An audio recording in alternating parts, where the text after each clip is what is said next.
Have a nice day, students. Today class 8, subject Hindi, and by as usual myself Tiwari sir, by Tiwari sir. Class 8 के हिंदी में आप लोगों ने इससे पहले चैप्टर 1 पढ़ा। चैप्टर 1 के बारे में आप लोगों ने जानकारी ली। समर्पण, जो राम अवतार त्यागी के द्वारा रचित समर्पण कविता के बारे में आप लोगों ने जाना चैप्टर 1 में।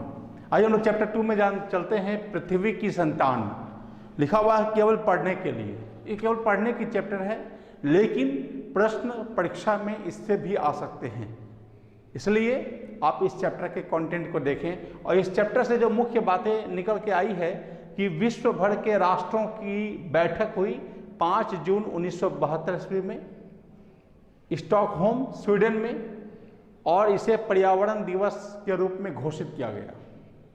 दूसरी बातें जो सामने आई कि 1992 में रियो डी जेनेरो ब्राजील में पृथ्वी सम्मेलन किया गया, जिसका उद्देश्य था कि पृथ्वी को बचाओ। और तीसरे मुख्य बातों में आए कि अर्थववेद में इसके बारे में लिखा गया है। पृथ्वी के बारे में अर्थववेद में हम लोग जान रहे हैं कि 4 वेद हैं, सामवेद, ऋग्वेद, यजुर्वेद और अर्थववेद। तो अर्थववेद में ये वर्णन मिलता है कि माता भूमि ही पुत्रो अहम पृथिव्याः, माता भूमि ही पुत्रो अहम पृथिव्याः, मतलब भूमि माता है और हम पृथ्वी के पुत्र हैं। ये 3-4 बातें इस चैप्टर के मुख्य कंटेंट हैं। इसको समझना है कि पृथ्वी के संतान, हम सभी पृथ्वी के संतान हैं। और ये चैप्टर बनाने के पीछे क्या उद्देश्य है लेखक का कि प्रदूषण के महासंकट से निपटने के लिए विश्व भर के राष्ट्रों की बैठक 5 जून सन 1972 को स्टॉकहोम स्वीडन में हुई। इस अवसर पर समकालीन प्रधानमंत्री इंदिरा गांधी ने अपने अभिभाषण में कहा था कि माता भूमि पुत्रो अहम पृथिव्याः का संदेश दिया था। अर्थात कि अभी आपने जाना कि भूमि माता है और हम पृथ्वी की संतान हैं, हम पृथ्वी के पुत्र हैं, ऐसा संदेश उन्होंने दिया था। इस दिवस की स्मृति में ही हम प्रत्येक वर्ष 5 जून को पर्यावरण दिवस मनाते हैं। और 1992 में रियो डी जेनेरो यानी ब्राजील में एक पृथ्वी सम्मेलन आयोजित किया गया, जिसका मुख्य उद्देश्य था पृथ्वी को बचाओ। ये पृथ्वी ग्लोबल वार्मिंग या वैश्विक भूमंडलीकरण जैसे समस्या से ग्रसित है। तो प्रकृति एक विशाल पारिस्थितिक तंत्र है। प्रकृति जो है, नेचर जो है, वो वायुमंडल का एक बहुत ही विशाल आवरण है, जिसमें 2 प्रकार के प्रमुख घटक हैं, जैविक और अजैविक।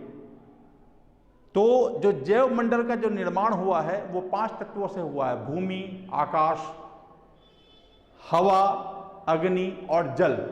ये 5 तत्व हैं इस वायुमंडल में, इस पृथ्वी में, जिस जैव मंडल में। भूमि, गगन, अनिल का मतलब वायु, अनल का मतलब अग्नि और जल। ये 5 तत्व हैं जिसमें हम छोटे बड़े सभी प्रकार के जैव अजैव जो विविधताओं के बीच रहते आए हैं। और इस जैव मंडल में पेड़ पौधे और प्राणियों का निश्चित सामंजस्य रहा है। एक बहुत ही अद्भुत और विचित्र correlation between human being and between the vegetation, between the plantation. तो पेड़ पौधे और प्राणियों का निश्चित सामंजस्य और सह अस्तित्व है। वो लोग वजूद में हैं, हम लोग देख रहे हैं, पेड़ पौधे हम लोग देख रहे हैं, पेड़ पौधे हम लोगों को देख रहे हैं। सभी लोग जानते हैं कि जो मनुष्य प्राणी के द्वारा जो गैस छोड़े जाते हैं वो पेड़ पौधा ग्रहण करते हैं। पेड़ पौधे द्वारा छोड़े गए गैस जो शुद्ध वायु कहलाता है हम लोगों के लिए, वो हम लोग ग्रहण करते हैं। तो इस तरह से पेड़ पौधे और ग्रामीण और प्राणियों का एक निश्चित सामंजस्य है और अस्तित्व है, जिसे समन्वयात्मक रूप में समन्वयात्मक रूप में पर्यावरण के विभिन्न अवयव कहते हैं। पर्यावरण का अर्थ है परि जोड़ आवरण। पर्यावरण का संधि विच्छेद परि जोड़ आवरण।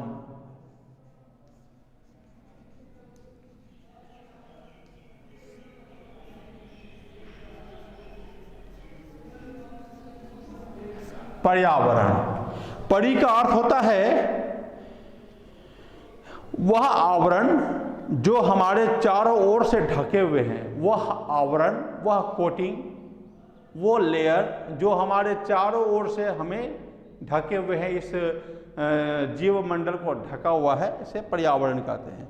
प्रकृति और मानव के बीच मधुर सामंजस्य बढ़ती जनसंख्या और उपभोगी प्रवृत्ति के कारण घोर संकट में है। जैसे जैसे संख्या बढ़ती जा रही है, जनसंख्या बढ़ती जा रही है, तो पृथ्वी यानी कि प्रकृति और मनुष्य के बीच जो सामंजस्य, जो को रिलेशन है, वो डिसबैलेंस हो रहा है, वो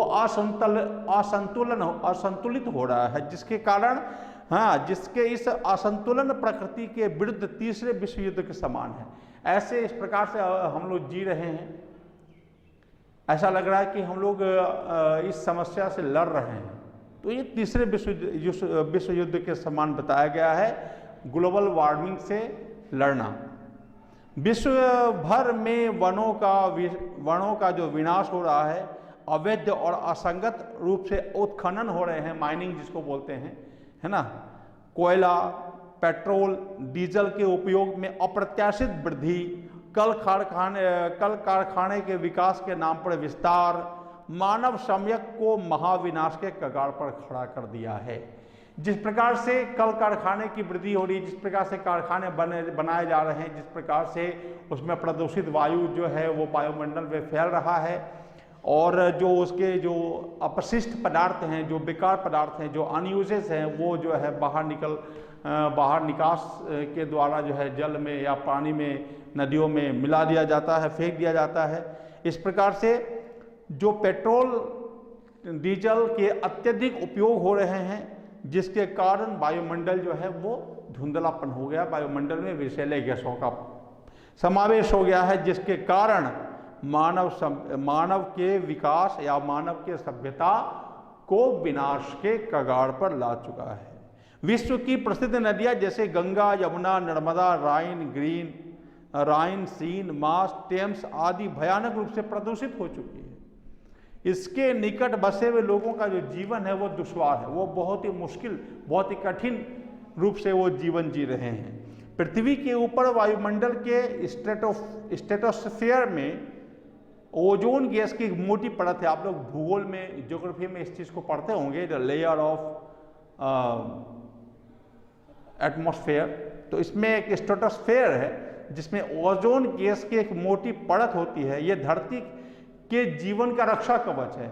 रक्षा कवच इसलिए इसको बोला जाता है कि जिससे सूर्य से आने वाली हानिकारक किरणें, जैसे पराबैंगनी किरणें, है ना, रोक ली जाती हैं, किंतु लेकिन पृथ्वी के ऊपर जहरीली गैसों के बादल बढ़ते जाने के कारण सूर्य की अनावश्यक किरणें बाह्य अंतरिक्ष में परिवर्तित नहीं हो पाती हैं।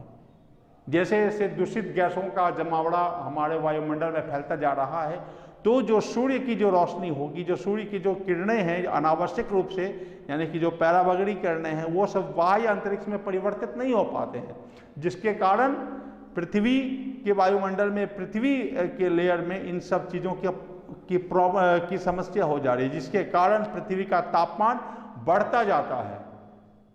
और इसी तापमान का बढ़ना, अंग्रेजी में इसे ग्लोबल वार्मिंग कहते हैं, जिससे छोटे बड़े सभी द्वीप समूह हो या महाद्वीप हो, इससे तटीय क्षेत्र में डूब जाने का खतरा बढ़ जाता है। जो महासागरीय क्षेत्र है, जो सागरीय क्षेत्र है, तो उसके जो किनारे बसे हुए शहर हैं, जो उनके किनारे जो बसा हुआ जो जनजीवन है, वो उसका अस्तित्व खतरे में आ सकता है।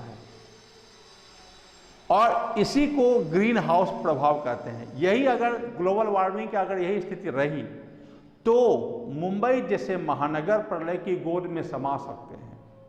पृथ्वी पर बढ़ते तापमान के कारण विश्व सभ्यता को अमृत और पोषक जल प्रदान करने वाले ग्लेशियर या तो लुप्त हो गए हैं या तो लुप्त होने के कगार पर है। कहने का अर्थ ये है कि पृथ्वी का जो तापमान बढ़ रहा है, जो टेम्परेचर पृथ्वी का जो दिनों दिन बढ़ता जा रहा है, तो इसके कारण जो सभ्यता को जीवित रखने वाले जल जिसको हम लोग बोलते हैं ग्लेशियर, सभ्यता को अमृत और पोषक जल प्रदान करने वाला, जिससे हम लोगों को जल प्राप्त होता है, जिससे हम लोगों को जल जो हम लोग पीते हैं, जल जो हम लोग कई कामों में उसका यूज करते हैं, कई कामों में उसका जो है उपयोग होता है जल का, तो वो जल वाले जो जल जिससे आता है, जल का जो स्रोत है ग्लेशियर, या तो वो लुप्त हो गया है या तो वो लुप्त होने के कगार पर है, जिसके कारण अमृत वाहिनी गंगा और अपने उद्गम गंगोत्री के मूल स्थान से कई किलोमीटर पीछे खिसक चुकी है। ये ग्लोबल वार्मिंग का सबसे खतरनाक दृश्य है कि अमृत वाहिनी, जिसको हम लोग गंगा जो कहते हैं कि गंगा जो पावन जल है, गंगा का जल आप कई वर्षों तक रखेंगे वो कभी खराब नहीं होगा। तो गंगा अपने उद्गम स्थान, जहाँ से वो उनका उद्गम है गंगोत्री, वहाँ का जो मूल स्थान है जहाँ से उनके वो निकलती हैं, जहाँ से उनका वो प्रस्थान मार्ग है, वहाँ से काफ़ी मतलब कई किलोमीटर पीछे खिसक चुकी है। ये ग्लोबल वार्मिंग का सबसे खतरनाक दृश्य है। प्राकृतिक आपदाओं में बढ़ोतरी के कारण इस प्रकार से जो नेचुरल डिजास्टर, प्राकृतिक आपदा जैसे बाढ़, भूकंप, ज्वालामुखी वगैरह, तो ये सब प्राकृतिक आपदा है। प्राकृतिक आपदा में बढ़ोतरी के कारण लाखों लोग शरणार्थी बन चुके हैं। अपने अपने घरों को छोड़ के जाना पड़ता है, उनको दूसरे जगह शरण लेकर रहना पड़ता है, अपने मोहल्ले, अपने समाज, अपने राज्य को छोड़ना पड़ता है इस प्रकार के प्राकृतिक आपदा के कारण। विशेषकर अपने भारत में ही बांधों, कारखानों, हाइड्रो पावर स्टेशन के बनने के कारण लाखों वनवासी भाई बहन बेघर होकर शरणार्थी बने हुए हैं। पर्यावरण के प्रति गहरी संवेदनशीलता प्राचीन काल से मिलता है। ऐसे नहीं कि पर्यावरण के प्रति अभी हम लोग ध्यान दे रहे हैं। पर्यावरण के प्रति जो संवेदनशीलता है, जो सेंटिमेंट्स है मानव जीवन का, मानव जीवन के विकास का, मानव सभ्यता का, जो हम लोग इतिहास से पढ़ते आ रहे हैं, सिंधु घाटी सभ्यता और भी कई ऐसे हम लोग पढ़ते आ रहे हैं। तो पर्यावरण के प्रति गहरी संवेदनशीलता प्राचीन काल से मिलता है और ये अर्थववेद में इसके द्वारा वर्णन किया गया। अर्थववेद में, जिस अर्थववेद के पंक्ति को इंदिरा गांधी ने अपने भाषण में कहा था, अभी हमने इसका जिक्र किया आपके सामने। तो पर्यावरण के प्रति गहरी संवेदनशीलता प्राचीन काल से मिलता है। अर्थववेद में लिखा गया है, माता भूमि ही पुत्रो अहम पृथिव्याः, अर्थात भूमि माता है और हम पृथ्वी के पुत्र हैं। एक जगह यह भी विनय किया गया है कि हे पवित्र करने वाली भूमि, ऐसा कोई काम ना करें जिससे तेरे हृदय को आघात पहुंचे। हम पृथ्वी से प्रार्थना कर रहे हैं कि हमें ऐसी शक्ति दीजिए, हमें ऐसा बल प्रदान कीजिए कि जिससे हम इस जीवन में रह करके ऐसे काम ना करें कि जिससे आपको आघात पहुंचे। अब पृथ्वी को आघात पहुंचने, पृथ्वी के हृदय को आघात पहुंचने का क्या अर्थ है? तो पृथ्वी के हृदय को आघात पहुंचने का अर्थ है कि पृथ्वी का जो वायुमंडल है, पृथ्वी का जो पारिस्थितिक तंत्र है, पृथ्वी का जो एटमॉस्फेयर है अर्थात पर्यावरण है, उसके साथ छेड़छाड़ ना हो, उसके साथ मानव जीवन या मानव जीवन के मूल तथ्यों का जो सामंजस्य है, जो कोरिलेशन है, वो बना रहे।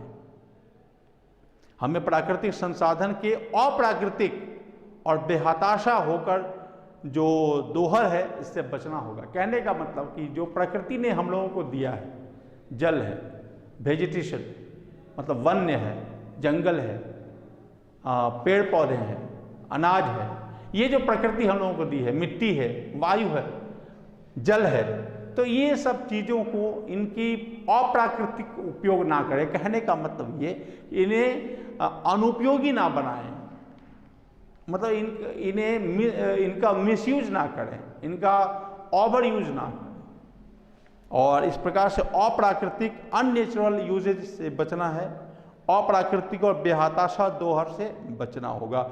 आज जरूरी इस बात की है कि विश्व के सभी राष्ट्र जलवायु परिवर्तन के गंभीर खतरे को लेकर आपसे मतभेद भी भुला दें। ये बहुत ज़्यादा जरूरी है। विश्व के सभी देश, लेखक यहाँ पर अपने अंतिम बातों से, ये पाठ का अंतिम पैराग्राफ है, ये लेखक अपने बातों के अंतिम पद से समस्त देशों को इस बात का संदेश वो देते हैं, इस बात का वो अपेक्षा भी करते हैं कि आज आवश्यकता इस बात की है कि विश्व के सभी राष्ट्र जलवायु परिवर्तन के गंभीर खतरे को लेकर आपसी मतभेद भुला दें और अपनी अपनी जिम्मेदारी ईमानदारी पूर्वक निभाएं, ताकि समय रहते सर्वनाश से उभरा जा सके। विश्व विनाश से निपटने के लिए सामूहिक और व्यक्तिगत प्रयासों की जरूरत है। वैश्विक रूप से पूरे विश्व भर में जो विनाश के रास्ते खुले हुए, जो विनाश के रास्ते खुल गए, प्राकृतिक या पर्यावरण के प्रति जो पर्यावरण से जो छेड़छाड़ मनुष्य ने उत्तरोत्तर विकास के क्रम में किया, मनुष्य जो है मोस्ट डेवलप होने के कारण जो पर्यावरण के साथ, जो नेचर के साथ जो स्वार्थवश नेचर से जो छेड़खानी, नेचर को जो असंतुलित किया, जिसके कारण विश्व विनाश की आशंका बन जाती है। और अगर विश्व विनाश से निपटना है तो विश्व के समस्त देशों को एक होना पड़ेगा। सामूहिक और व्यक्तिगत प्रयास की जरूरत है। इस दिशा में अनेक आंदोलन हो रहे हैं। अरण्य रोदन के बदले अरण्य संरक्षण की बात हो रही है। अरण्य का मतलब होता है जंगल, वन्य जीवन। तो अरण्य रोदन का मतलब रोना, अरण्य का मतलब जंगल, जो जंगल का रोना। तो जंगल कैसे रोएगा? जंगल अंधाधुंध कटाई के बाद जब वो वीरान सा दिखता है, कई पेड़, कई वृक्ष कट जाने के बाद जो वहाँ खालीपन सा, सन्नाटा सा दिखता है, इसे लेखक ने अरण्य रोदन कहा है। इसलिए अरण्य रोदन ना होकर अरण्य संरक्षण की बात हो रही है। तो सचमुच हमें अपने आत्मरक्षा के लिए पृथ्वी की रक्षा करनी पड़ेगी। अगर हमें जीवित रहना है, अगर हमें एक अच्छा जीवन व्यतीत करना है, अगर हमें स्वस्थ रहना है, अगर हमें निरोग रहना है, तो पृथ्वी की रक्षा करनी पड़ेगी, क्योंकि पृथ्वी माता है और माता की सेवा करना हम सभी पृथ्वी की संतानों का फर्ज बनता है। तो सचमुच हमें आत्मरक्षा के लिए पृथ्वी की रक्षा करनी होगी। भूमि माता है और हम पृथ्वी की संतान हैं। इस कथन को पूर्ण रूप से चरितार्थ करना पड़ेगा। तो इस पाठ के माध्यम से लेखक ने हमें पर्यावरण और प्रकृति के प्रति सचेत किया है। वो कहते हैं कि जिस प्रकार से ग्लोबल वार्मिंग का खतरा बढ़ता जा रहा है, पृथ्वी पर तापमान जिस प्रकार से बढ़ता जा रहा है, तापमान जिस प्रकार से बढ़ती जा रही है, उस तापमान के कारण जो समस्या इस वायुमंडल में उत्पन्न होने वाला है, उस समस्या को विश्व के सभी देश सामूहिक रूप से और व्यक्तिगत रूप से भी प्रकृति के प्रति सामंजस्य बैठाते हुए हम इसके संरक्षण के प्रति कार्य कर सकते हैं। तो क्लास 8 के स्टूडेंट्स अभी आपने पृथ्वी के संतान चैप्टर 2 सुना और इसके मुख्य तथ्य से आप लोग वाकिफ हुए। मुख्य बातें आपके सामने लिखी हुई है, इसे आप वीडियो देखेंगे और समझने का प्रयास करेंगे। जहाँ समझने में दिक्कत हो या जहाँ कुछ पूछना चाहे, वीडियो देखने के बाद कमेंट बॉक्स पर अपना प्रश्न डाल देंगे। वीडियो देखने के बाद, आपके प्रश्न देखने के बाद उस प्रश्न का उत्तर आपको कमेंट बॉक्स पे मिल जाएगी, ऐसा मैं पूरी कोशिश करूँगा। तो ये रहे इस चैप्टर के मुख्य भाग। ये केवल पढ़ने के लिए आपके बुक में। और एक अनुरोध और सभी स्टूडेंट्स कि आप बुक की दुकान खुल गई है, किताब की दुकानें चल रही हैं, खुली हुई हैं, आप लोग अपनी कॉपी ले लें, किताब खरीद लें और जो चैप्टर की पढ़ाई हो रही हो उसे निकालें, उस बात को सुनें, समझें वीडियो के माध्यम से भी, और इसमें जानें, और जहाँ प्रॉब्लम हो रही हो वहाँ कमेंट बॉक्स पर अपनी समस्या को लिखें, अपनी समस्या को लिखें और भरसक उसका प्रयास किया जाएगा कि आपकी समस्या का उत्तर दे सके समय के अंदर। तो ये चैप्टर 2। तो पृथ्वी पर बढ़ते तापमान को देखते हुए जो ग्लोबल वार्मिंग की समस्या है, पृथ्वी पर जितनी नदियां हैं सभी जो प्रदूषित हो चुकी हैं, पृथ्वी पर इस धरती पर जो समस्त देशों के द्वारा मानव के विकास के नाम पर जो अति विस्तारित किया जा रहा है, जैसे कल कारखाने हों, जैसे बहुत सारे मशीनीकरण हों, तो इन सबों का अति प्रयोग से बचना बहुत ज़रूरी है, तभी हम प्रकृति को बचा सकते हैं। लेखक ने इस पाठ में ऐसा कहा है। और साथ ही साथ जिस प्रकार से मनुष्य की जिस प्रकार से मानव सभ्यता और प्रकृति के बीच जो एक मैत्रीपूर्ण, जो एक स्वास्थ्यपूर्ण सामंजस्य प्राचीन काल से बनता आ रहा है, हम सभी मानवों का धर्म है कि इस संसार से, इस पृथ्वी से जो वैश्विक जो तापमान की बढ़ोतरी है, जिसे अंग्रेजी में ग्लोबल वार्मिंग कहते हैं, इसके प्रति सोचें और प्रकृति के प्रति सोचें और अपनी पृथ्वी के प्रति सोचें।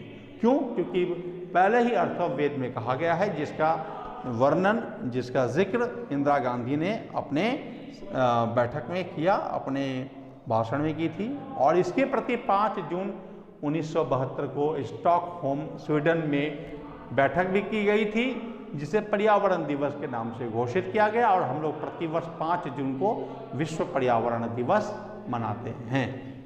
तो ये कुछ स्पष्टीकरण है चैप्टर 2।